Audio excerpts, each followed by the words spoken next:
We've got Charlie Sheen on tape, but if we need to go long with Vince McMahon, who's here live, well, and Charlie will slide like he's back playing Hap Felch and 8 Men Out. As for Vince, since his visit here a year ago, he shut down a football league, enlarged his pro wrestling empire, and suffered a legal takedown at the hands of a noted environmental organization.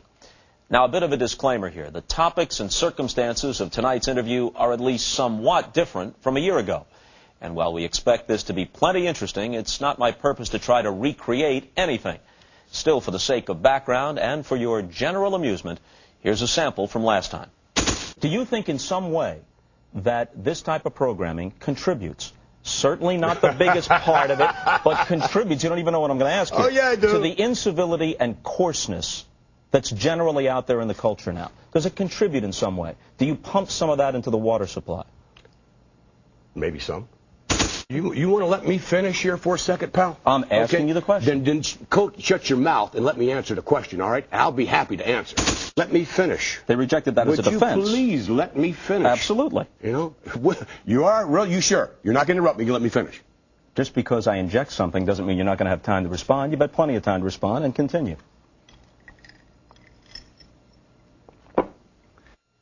And here he is, back live. Well, you know, hey, we got the desk here. Don't embarrass me. You know, ordinarily I wouldn't make us the focus of it, but it's unavoidable. So many people have asked me this question, so I might as well put it to you. How close, if at all, did you come to popping me? Not very close at all. How mad were you? I was, I'm passionate about everything that I do, and it shows. So I was just being passionate. I don't know that I'd really say I was mad.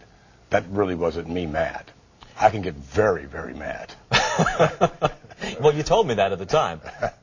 What happens, really, if you get really, really mad? If you had gotten really, really mad, what would have happened? I've actually said that it would have been very interesting television if you were the size of, you know. It would have been a fair fight. A very large man, then that would have been I was probably that angry, but, you know, it's one of those things you look back on, you never really know. Yeah. You see, for the record, I'll just say this. No matter how heated it got, I never had any intention of decking you. Oh, I should hope not. Thank you very much. I wasn't going to allow that to happen. What kind of reaction, and then we'll move on to the actual topics at hand, what kind of reaction did you get? Because it amazes me. It's more than a year later. Yeah. I still hear about it. People enjoyed it. They may have thought you got the better of it, I got the better of it. It was a draw, but they found it interesting.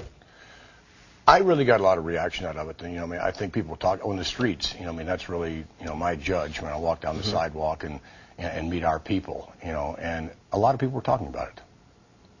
All right, one of the topics we talked about was the XFL. You were in the middle of the season at the time. The ratings had started high, then they were plummeting. Right. You said you intended to soldier on with or without NBC, but NBC pulled the plug, and then you did too. Yes. Why? It only made good business sense. You know, it was really. There's a part of me that says it could still be ongoing and it would be a success.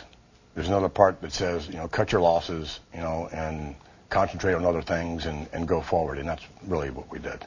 Did it divert your attention and maybe even lessen your manpower being involved with the XFL to the point where you neglected some aspects of the wrestling?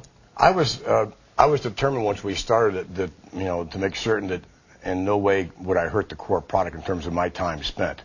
But it was really rugged, you know, in terms of the amount of hours spent on both and whatever. So it was getting me down a little bit, I think. I also asked you at that time whether a colossal failure, you know, we've all stubbed our toes now and then, but a colossal failure, and that's what this turned into, would lessen the buzz around Vince McMahon. You know, when NBC had its 75th anniversary recently, and they wanted to poke fun at themselves and pick a half dozen things over the years that really were a flop. Right. The XFL was one. USA Today said it was one of the dozen most embarrassing moments for NBC. What effect, beyond the collapse of the XFL itself, did it have on you personally and on your business enterprises? Actually, none. Not any ill effect, other than the loss of funds. Because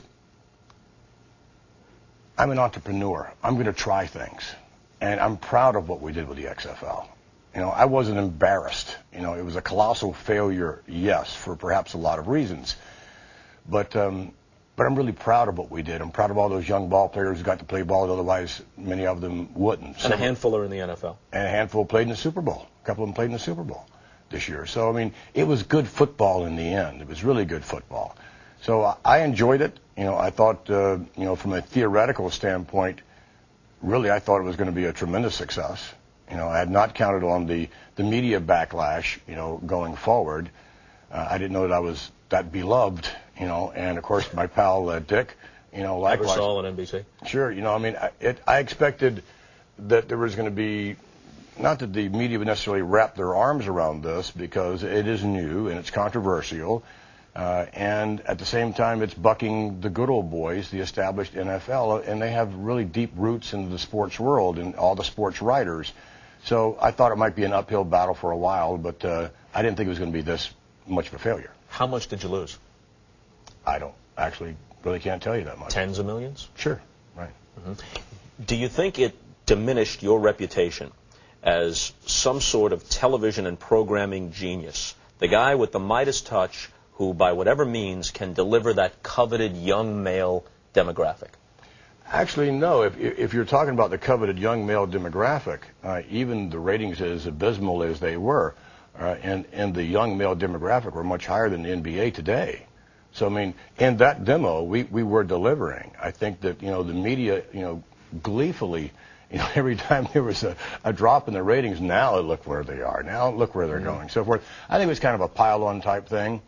And, you know, at the same time, our football was getting much better, you know, and it was just, you know, it just wasn't meant to be. So I don't think, to answer your question, I don't think really that it has an adverse effect on me, you know, because I'm an entrepreneur. I'm going to try things. And I don't mind, you know, when I fail, I mean, if you're going to fail, why not fail in a big way? You know, instead of just... Congratulations. Thank you there you very go. much. Another part of the problem, I think, was that it was in prime time. Right. Had it been in the normal weekend sports slots, that's one thing. Sure. But these were getting record low prime time ratings and also drawing the attention not just of sports writers, but of the variety types, Absolutely. the Hollywood Sure. Reporter types, because it's entertainment programming. Right. And we had hoped, you know, that eventually we'd be on, you know, Sunday afternoons and whatever. And now arena football is on Sunday afternoon on NBC.